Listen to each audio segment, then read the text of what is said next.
അർഹമർറാഹിമായ മാലിക്കുൽ മുലൂക്കായ അല്ലാഹുവേ, ഞങ്ങളുടെ മജ്‌ലിസിനെ ഖബൂലാക്കണം റഹ്മാനേ. പരിശുദ്ധമായ ജുമുഅ ദിവസത്തിന്റെ ബറക്കത്തുകൊണ്ട്, ഈ മജ്‌ലിസിന്റെ ബറക്കത്തുകൊണ്ട് അല്ലാഹുവേ, ഞങ്ങളുടെ രോഗങ്ങളെ നിഷ്ഫയാക്കണം റഹ്മാനേ. ആഫിയത്തുള്ള ദീർഘായുസ്സ് തരണം റഹ്മാനേ. എല്ലാ ഫിത്നയിൽ നിന്ന്, മുസീബത്തിൽ നിന്ന്, ബലായിൽ നിന്ന് അല്ലാഹുവേ ഞങ്ങളെ നീ സലാമത്താക്കണം. ആമീൻ യാ റബ്ബൽ ആലമീൻ. മുഅ്മിനീങ്ങളെ, പരിശുദ്ധമായ റജബ് മാസത്തിൽ ഹബീബായ മുത്തുനബി സ്വല്ലല്ലാഹു അലൈഹി വസല്ലം ഇസ്റാ മിഅ്റാജ് നടത്തിയപ്പോൾ കണ്ട ഒരുപാട് അത്ഭുത കാര്യങ്ങളെ കുറിച്ചിട്ടാണ് നാം ക്ലാസ് എടുത്തത്. നബി സ്വല്ലല്ലാഹു അലൈഹി വസല്ലം തങ്ങൾ പറയുന്നു, ആ ദിവസം ഒരു വിഭാഗം ആളെ മുട്ട നിങ്ങൾ യാത്ര പോയ ആ ആൾമാരെ അവസ്ഥ എന്തോ?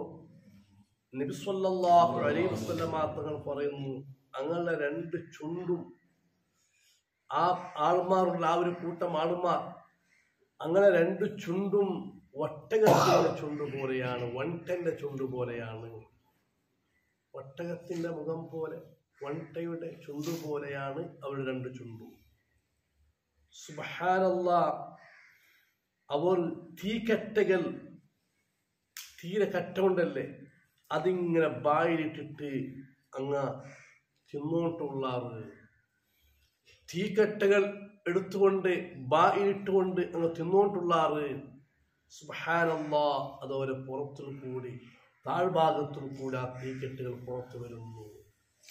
ഇങ്ങനെ തീക്കെട്ടുകളാണ് അവർ വായിൽ ഇട്ടുകൊണ്ടിരിക്കുന്നത്. അതായത് ഒരു കൂട്ടം സബാനിയായ മലക്കുകള് അവന്റെ രണ്ട് ബായും തുറന്നുകൊണ്ട് തീക്കട്ടകൾ അവന്റെ പള്ളയിലേക്ക്, അവന്റെ വായിലേക്ക് ഇട്ടുകൊടുക്കുകയാണ്. ആ സമയത്ത് അവന്റെ ശരീരം മുഴുവനും വെന്തുരുകിക്കൊണ്ട് അവൻ പിടയുകയാണ്. ആ നിലക്കുള്ള ശിക്ഷയാണ് അവർ അനുഭവിക്കുന്നത്. സുബ്ഹാനല്ലാഹ്. ഇതെല്ലാം മനസ്സിലാക്കണം. നബി സ്വല്ലല്ലാഹു അലൈഹി വസല്ലം തങ്ങൾ നാവ് കൊണ്ട് പറഞ്ഞ ഹദീസുകളാണ്. ആ ഒരു ആൾമാരെ മലായിക്കകൾ ശിക്ഷ എടുക്കുന്നത് തീക്കട്ടകൾ അവന്റെ വായിലേക്ക് തള്ളുകയാണ്. ആ സമയത്ത് അവന്റെ ശരീരം മുഴുവനും വെന്തുരുകിക്കൊണ്ട് ആ തീക്കെട്ടുകൾ താഴെ വീഴുകയാണ്. ഈ നിലക്കാണ് അവരുടെ ശിക്ഷകള്. സുബ്ഹാനല്ലാഹ്. രംഗം കാണാൻ കഴിയുന്നില്ല. ജിബ്രീൽ അലൈഹിസ്സലാമിനോട് ചോദിച്ചു, ആരാണ് ഈ വിഭാഗം? മൻ ഹഉലായി, കാണുന്ന വിഭാഗം ആരാണ്? അല്ലാഹു തആല അവർക്ക് ഈ നിലക്കുള്ള ശിക്ഷ കൊടുക്കാനുള്ള കാരണം എന്താണ്? അപ്പോഴാണ് സയ്യിദുനാ ജിബ്രീൽ അലൈഹിസ്സലാം മുത്ത് നബി സ്വല്ലല്ലാഹു അലൈഹി വസല്ലമ തങ്ങൾക്ക് പഠിപ്പിച്ചു കൊടുക്കുന്നത്, ഓ ഹബീബായ നബിയേ, ഹഉലായി അക്കലത്തു അംവാൽ യതാമാ, യതീമക്കൾക്കുള്ള സമ്പത്ത് വയറ്റിലാക്കുന്ന വിഭാഗമാണ്. ബാപ്പ മരിച്ചു പോയ യതീമക്കള്, ആ മക്കൾക്ക് ഒരുപാട് സ്വത്തുകൾ ഉണ്ടാകാം, അല്ലെങ്കിൽ ആ മക്കൾക്ക് മറ്റുള്ള ആളുകൾക്ക് സ്വത്ത് പിരിവെടുത്തിട്ടുണ്ടാകാം. ആ സ്വത്തുക്കളെ യതീമക്കൾക്ക് കൊടുക്കാതെ യതീമക്കളെ സ്വത്തുകൾ അവൻ അപഹരിച്ചെടുത്ത് അവന്റെ വയറ്റിൽ അവൻ ദുനിയാവിൽ ആക്കിയിട്ടുണ്ട്. യതീമക്കൾക്ക് കൊടുക്കേണ്ട ആ സ്വത്ത് അവർക്ക് കൊടുക്കാതെ, അവർക്ക് നൽകാതെ അവന്റെ വയറ്റിലാക്കിയിട്ടുണ്ട്. അവർക്ക് അല്ലാഹു തആല ഈ നിലക്കുള്ള ശിക്ഷകളാണ് ഖിയാമത്ത് നാളിൽ കൊടുക്കുന്നത്. സുബ്ഹാനല്ലാഹ്. ഒരുപാട് കമ്മിറ്റികളുണ്ട്, ഒരുപാട് യതീമക്കൾക്ക് വേണ്ടി പിരിവെടുക്കുന്നുണ്ട്, അല്ലെങ്കിൽ യതീമക്കൾ സ്വത്തായിട്ട് അവർക്കുണ്ട്. അത് വേണ്ടതുപോലെ കൊടുക്കാതെ എത്ര ആളുകളാണ് കയ്യിലാക്കുന്നത്? അന്യവന്റെ സ്വത്തല്ലേ അത്? അന്യവന്റെ സ്വത്തല്ലേ? ആ സ്വത്ത് കൊടുക്കേണ്ട ക്രമം പോലെ കൊടുക്കാതെ ഇവൻ വയറ്റിലാക്കിയാൽ ഹബീബായ മുത്ത് നബി സ്വല്ലല്ലാഹു അലൈഹി വസല്ലമ തങ്ങൾ പറയുന്നു, അവർക്ക് അല്ലാഹു തആല ഈ നിലക്കുള്ള ശിക്ഷ കൊടുക്കും. അല്ലാഹുവേ, ഞങ്ങളെ നീ കാക്കണം റഹ്മാനേ. ഏത് യതീമക്കൾക്ക് പിരിവാക്കിയെങ്കിൽ, യതീമക്കൾക്ക് ചിലട്ട് ഖാസായിട്ട് പ്രത്യേകമായിട്ട് പിരിവാക്കിയെങ്കിൽ അത് പിന്നെ പള്ളിക്ക, മദ്രസക്ക, മിസ്കിന്മാർക്ക് ആർക്കും കൊടുക്കാൻ പാടില്ല. അത് യത്തീം മക്കൾക്ക് തന്നെ കൊടുക്കും. ചിലപ്പോൾ ആ യത്തീമായ കിടാവ് വലിയ പണക്കാരന്റെ മോനായിരിക്കും, വലിയ പൈസത്തോന്റെ മോനായിട്ടിരിക്കും. ബാപ്പ മരിച്ചാൽ ആ കിടാവ് യത്തീമായി. ആ യത്തീമക്കൾക്ക് പിരിവെടുത്തത് അല്ലെങ്കിൽ യത്തീമക്ക് മേനായിട്ടാണ് കൊടുത്തത്, അത് യത്തീമക്ക് തന്നെ കൊടുക്കണം. അതൊരിക്കലും തിന്നാൻ പാടില്ല. തീയാണത്. തീയാണ്. തീ കെട്ടവന്റെ വയറ്റിലേക്ക് ഇടുകയാണ്. അല്ലാഹു നമ്മെ കാക്കട്ടെ. പിന്നെ നബി സ്വല്ലല്ലാഹു അലൈഹി വസല്ലമ തങ്ങൾ പറയുന്നു, മറ്റൊരു വിഭാഗം സ്ത്രീകൾ അവരടുത്തിൽ കൂടി സഞ്ചരിക്കുമ്പോൾ സുബ്ഹാനല്ലാഹ് അവരുടെ മാറുകളോട് കൂടി അവരുടെ ശരീരത്തെ ബന്ധിക്കപ്പെട്ടിട്ടുണ്ട്, ചങ്ങല കൊണ്ട് കെട്ടിയിട്ടുണ്ട്. സുബ്ഹാനല്ലാഹ് ചങ്ങലയിൽ കെട്ടിവെച്ചുകൊണ്ട് അവർക്ക് അല്ലാഹു തആല ശിക്ഷ കൊടുക്കുകയാണ്. അവരെ കുറിച്ച് ചോദിച്ചപ്പോൾ പറഞ്ഞു, ഇന്നഹുന്ന സുവാനി. ജിബ്രീൽ അലൈഹിസ്സലാം പറഞ്ഞു, അവർ വ്യഭിചരിച്ച സ്ത്രീകളാണ്. നേരത്തെ ഒരു ഹദീസ് കഴിഞ്ഞു പോയിട്ടുണ്ട്. അവിടെ വ്യഭിചരിച്ച ആണുങ്ങളെ കുറിച്ചിട്ടും പെണ്ണുങ്ങളെ കുറിച്ചിട്ടാണ് പറഞ്ഞത്. ഹലാലുണ്ടായിട്ട് ഹറാമിലേക്ക് പോയവർ. ഇത് പറഞ്ഞു വ്യഭിചരിച്ച സ്ത്രീകളാണ്. അല്ലാഹു കാത്തുരക്ഷിക്കുമാറാകട്ടെ. ഖിയാമത്ത് നാൾ ലക്ഷണമാണ്, ഖിയാമത്ത് നാളിന്റെ അടയാളമാണ്. ഖിയാമത്ത് നാളാകുമ്പോൾ ചെറിയ ചെറിയ അലാമത്തുകൾ ഇവിടെ വെളിവാകും. ചെറിയ ചെറിയ അലാമത്തുകൾ ഇവിടെ എന്താക്കും? വെളിവാകും. സിന അധികരിക്കും. നഗ്നന്മാരായിട്ട് ആണും പെണ്ണും പുറത്തു പോകും. ഒരു ഹയാ, ഒരു ചങ്കീഞ്ചൽ ഇല്ലേ ഇല്ല. ഇന്നാ നിനക്കല്ലേ കാണുന്നത്? സുബ്ഹാനല്ലാഹ്, 2000-5000 ഡ്രസ്സ് കൊടുത്തിട്ട് ഒറ്റ ഡ്രസ്, അല്ലെങ്കിൽ ബുർക്കമയിട്ട് സുബ്ഹാനല്ലാഹ് അട്ടയിട്ട് ഫിറ്റ്. ഇതെല്ലാം സിനാന്റെ ഒരു ഭാഗമാണ്. അള്ളാഹു നമ്മളെ ഭാര്യമാരെയും മക്കളെയും ഉമ്മമാരെയും അള്ളാഹു കാത്തു സലാമത്താക്കട്ടെ.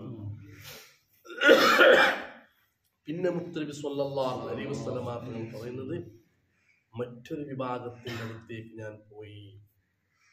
സുബ്ഹാനല്ലാഹ്, ആ വിഭാഗത്തിന്റെ സ്വഭാവം എന്താണ്?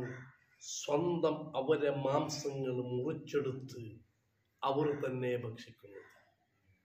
അങ്ങനെ തടിയിലുള്ള ഇറച്ചിനെ മുറിച്ചെടുത്ത് അങ്ങ് തിന്നോട്ടുള്ളാറ്. ആ നിലക്കാണ് അല്ലാഹു അവർക്ക് ശിക്ഷ കൊടുക്കുന്നത്.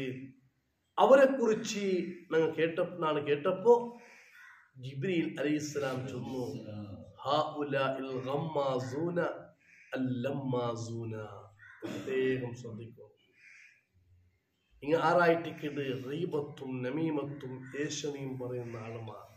മറ്റുള്ളവന്റെ കുറവുകൾ, മറ്റുള്ളവന്റെ കുറ്റങ്ങൾ ഇങ്ങനെ ചൊന്നുകൊണ്ടിരിക്കുന്ന ആളുമാർ. നാളെ ഒരു നാൾ എത്രമാ തപ്പായിക്കൊണ്ടുണ്ട്, രണ്ട് ഭാഗത്ത് എത്രമാ കുറവുകൾ വന്നുകൊണ്ടുണ്ട്, എത്രമാ തപ്പുസുറ ആയിക്കൊണ്ടുള്ള, അതൊന്നും നക്ക് നിനപ്പില്ല. മറ്റുള്ളവന്റെ റീബത്ത്, മറ്റുള്ളവന്റെ നമീമത്ത്. ഹയാത്തുള്ളവൻ്റെതും ചൊല്ലേ, മരിച്ചു പോയതും ചൊല്ലേ. നല്ലോണം ശ്രദ്ധിക്കണം. മരിച്ചു പോയങ്ങൾ നല്ലതല്ലാതെ ബെടക്ക് ചൊല്ല കുത്തികളാൻ ചൊല്ലു. ഹബീബായ മുത്തനബിന്റെ ഹദീസ്, ഒരാൾ മരിച്ചു പോയാൽ അയാളെ കുറിച്ച് നല്ലത് പറയാം. അയാളെ ബെടക്കെടുത്തിട്ട് ഇങ്ങനെ ചൊന്നോണ്ടും അതേപോലെ അതേപോലെ ഹയാത്തുള്ളവന്റെ ഇന്ന് സ്വഭാവം ഞാൻ പറയുന്നത് വെച്ചെങ്കിൽ ഞങ്ങളുടെ വിഷയം ഒന്നും കൊടുത്തില്ല. അവങ്ങനെ ഇങ്ങനെ അതങ്ങനെ ഇതിങ്ങനെ അവനാക്കിയ ഇങ്ങനാക്കിയ അല്ലേ, അവക്ക് സമല്ല ഇതേ ചൊന്നുകൊണ്ടിരിക്കുക. എവിടെ പോയെങ്കിൽ ഇതേ ഗീബത്തും നമീമത്തും കേട്ടോണ്ടിരിക്കുക. അത് ചൊല്ലുമ്പോൾ ഉമ്മടും ചൊല്ലേ, ബാപ്പടും ചൊല്ലേ, ഉസ്താദിനും ചൊല്ലേ, തങ്ങന്മാർക്കും ചൊല്ലേ, ആലിമീങ്ങളും ചൊല്ലേ, ആരതും ചൊല്ല കുത്തിയവ. ഗീബത്തും നമീമത്തും ചൊന്നെങ്കിൽ വലിയ ശിക്ഷയാണ് ആഖിറത്തിലുള്ളത്.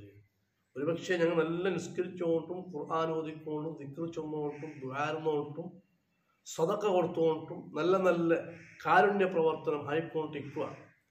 അതേ സമയത്ത് മറ്റുള്ളവന്റെ ഗീബത്തും നമീമത്തും ചൊന്നെങ്കിൽ ഈ ഞങ്ങാക്കിയ എല്ലാ പ്രതിഫലം അവനും കിട്ടിക്കൊണ്ടേ, അവനാക്കി എല്ലാ തപ്പും എൻ്റെ അക്കൗണ്ടിൽ വന്നുകൊണ്ട് നല്ല ആലോചനാക്കും.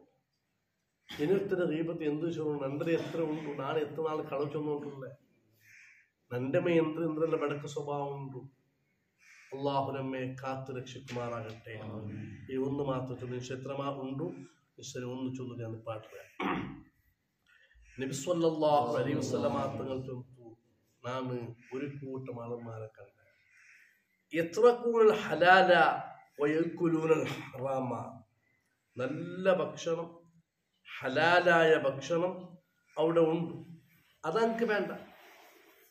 ഹലാലായ ഭക്ഷണം എനിക്ക് വേണ്ട. അതേ സമയത്ത് ഹറാമായ വെറും വെടക്കായ ഭക്ഷണമുണ്ട്, രണ്ട് സുപ്രയമുണ്ട്. നല്ല ഹലാലായ നല്ല ഭക്ഷണത്തിന് സുപ്രയമുണ്ട്, അതേപോലെ വെടക്ക് സ്മെല്ല് വരുന്നോ ദുർഗന്ധമുള്ളോ ഒരു സുപ്രയമുണ്ട്. രണ്ടിലും നല്ല ഒരു സുപ്രയം നല്ല ഭക്ഷണമുണ്ട്, മറ്റൊന്നിൽ ഹറാമായ നാറ്റം സ്മെല്ല് വരുന്ന ഭക്ഷണമുണ്ട്. പക്ഷേ അവർ ആ നല്ല ഭക്ഷണം കഴിക്കുന്നില്ല, ആ നല്ല സുപ്രക്ക് പോകുന്നില്ല. അവർ പോകുന്ന വെടക്കായ സുപ്രക്കന്നെ. ചോദിച്ചു മുത്തനബി ആരാണ്? അപ്പോൾ പറഞ്ഞു, ഹലാല ഹറാമ, അവർ ഹലാൽ ഉപേക്ഷിക്കുകയും ഹറാമിനെ തിന്നുകയും ചെയ്യുന്നു. അങ്ങനല്ലേ? അധ്വാനിച്ചിട്ട് കഷ്ടവന്നിട്ട് ആർക്കും കാസാക്കാൻ മനസ്സില്ല. എങ്ങനെ ഒരിക്കലേ കിട്ടുന്നത്? ആ ഒരിക്കലേ കിട്ടുമ്പോൾ ഹലാലോ ആവും ഹറാമോ. ഹലാല എന്തെല്ലാം സ്വറകളുണ്ട്, ഹലാല എന്തെല്ലാം പാണ്യമുണ്ട്, ചെറിയ ലാഭങ്ങളായിരിക്കും. ഇതങ്ങനല്ല, അതെല്ലാം വേണ്ട. ഹറാമായത് ഒരിക്കലും കിട്ടുന്നത് അവസാനം ദീനുമില്ല ദുനിയാവുമില്ലാതായിരിക്കും. അതുകൊണ്ട് മുഅ്മിനീങ്ങളെ, അള്ളാഹുവിലേക്ക് തവക്കുൽ ചെയ്ത് റബ്ബിന്റെ വജഹിന് വേണ്ടി അധ്വാനിക്കുക, പ്രവർത്തിക്കുക, ബാണിയാക്കുറവ്. അള്ളാഹു ചെറിയതാണെങ്കിലും വലിയ ബറക്കത്ത് അള്ളാഹു അതിൽ കൂടി തരുന്നു. അതേ സമയത്ത് ഹറാമായ പൈസ വലിയ കെട്ടുപോലെ കാണും. അവൻ നോക്കുമ്പോൾ സുബ്ഹാനല്ലാഹ് എന്തുള്ള ഭാവം. അവൻ ഗൾഫ് പോയിട്ട് മുഞ്ഞാണ്ട് പോയി 1 വർഷം 2 വർഷം അവൻ്റെ അകം നോക്കൂ, അവൻ്റെ കോംപ്ലക്സ് നോക്കൂ, അല്ലെങ്കിൽ അത് നോക്കൂ, ഇത് നോക്കും ചെന്നിട്ടു. അല്ല അവൻ മുഞ്ഞാണ്ട് ബാണിയാക്കാൻ തുടങ്ങിയ, മുഞ്ഞാണ്ട് ഇത് ഡ്രൈങ് ആക്കാൻ തുടങ്ങിയ, പിന്നെ നോക്കുള്ള ഭാവൻ്റെ അവസ്ഥ. നിങ്ങൾ ഇത്ര വർഷമായിട്ട് ഗൾഫ് പോയിട്ട് 10 15 വർഷം ഒരു അകാക്കിയാറണെങ്കിൽ നിങ്ങൾ എന്തൊന്നും ആക്കിയാറാ? എല്ലാവരും വിഷയം ചൊല്ലല്ല, നോക്കണു. ഇതിങ്ങനെ ചൊല്ലുമ്പോൾ എന്താവുള്ളൂ? ഒട്രാസിൽ അകന്നാവണം, ഒട്രാസ് പിന്നെ ഒരു കോംപ്ലക്സ് ഒരു ബിൽഡിംഗ് ആവണം, പിന്നെ ഹറാമാലാവും നോക്കണ്ട. പക്ഷെ അതെപ്പോഴും കൊണ്ടിട്ട് പിന്നെ ഒട്രാസി ആയിപ്പോകും. അങ്ങനല്ല, അധ്വാനിക്കണം, കഷ്ടപ്പെടണു, നയിക്കണു, ബാണി ആക്കണു. ബാണി ആക്കാണ്ട ചെന്നിട്ടില്ല. ദുർഗാളിയായിട്ട് പുറത്തു പോകാനിട്ട് ബാണിയാക്കാനിട്ട് രക്ഷിച്ചിരുന്നത് അവരെ കുറിച്ച് നല്ല ആളുകളില്ല. ഏറ്റവും വലിയ പ്രതിഫലമുള്ളത് അധ്വാനിക്കണം, സ്വറ എടുക്കണം, പണിയെടുക്കണം. ഖുർആൻ ചൊല്ലേ അധ്വാനിക്കണം. മുത്തുനബി സ്വല്ലല്ലാഹു അലൈഹി വസല്ലം മാത്രമേ ചൊന്നതേ. 6 വാക്കി തിന്നിട്ട് ഇവിടെ ബയർന്നുറച്ചിട്ട് ചുറ്റുന്നൊന്നല്ല. ഇപ്പം അങ്ങനല്ലേ? ഒരുത്ത നയിക്കിടെ 3 ആൾ 4 ആൾ ഉണ്ടാകുന്ന ചെയ്തിട്ടുണ്ട്. നല്ല അധ്വാനിക്കണം. ഓരോ അധ്വാനത്തിനും ഓരോ സ്വർത്തുക്കും അള്ളാഹു വലിയ പ്രതിഫലം തരും. ഞങ്ങൾ സ്വർത്ത് പോകണ്ടേ, ഞങ്ങൾ പെഞ്ഞായിരെ പോത്ത് വിടാനായിട്ട്, മക്കളെ പോറ്റി വളർത്താൻ വേണ്ടിയിട്ടായിട്ടേക്ക്. പക്ഷേ അതിക്ക് മക്കൾക്ക് ചോറ് കൊടുക്കും, പെഞ്ഞായിക്ക് ചോറ് കൊടുക്കാൻ വേണ്ടി അധ്വാനിച്ചെങ്കിലും നിക്കല്ലാഹു അതിൽ കൂടി പ്രതിഫലം തരുന്നു, സവാബ് തരുന്നു. നിന്റെ പെഞ്ഞായല്ലേ, നിന്റെ മക്കളല്ലേ, അതൊക്കെ കൂലി കിട്ടാനായിട്ട് പേരക്കല്ല. അപ്പോൾ ഹലാലായ നിരക്ക്, അള്ളാഹുത്തല പൊരുത്തപ്പെട്ട നിരക്ക് അധ്വാനിക്കൂ, ബാണിയാക്കൂ. അള്ളാഹു നമുക്ക് ധാരാളം ബറക്കത്ത് ചെയ്യുമാറാകട്ടെ, ധാരാളം നിഅമത്തുകൾ അള്ളാഹു തന്ന് അനുഗ്രഹിക്കുമാറാകട്ടെ. ജുമാ നാളായിട്ട് ആൾക്ക് സൂറത്ത് മറക്കൂ തീരാ. പിന്നെ ആൾക്ക് തെരിയില്ലെങ്കിലും ഖുർആൻ എടുത്തിട്ടെങ്കിലും ആ സൂറത്തൊന്ന് നോക്കും. അതേപോലെ ദിക്റുകൾ ചൊല്ലണം. ജുമാ നിസ്കാരം കഴിഞ്ഞിട്ട് ഓതുക ഫാത്തിഹ സൂറത്ത്, മുഅവ്വിദത്തൈനി, ഇഖ്ലാസ്, അതേപോലെ ഇലാഹി ലസ്തു ലിൽ ഫിർദൗസി അഹ്ല. ജുമാക്കൾ 5 വട്ടം 7 വട്ടം 5 വട്ടമെങ്കിലും ചൊല്ലും.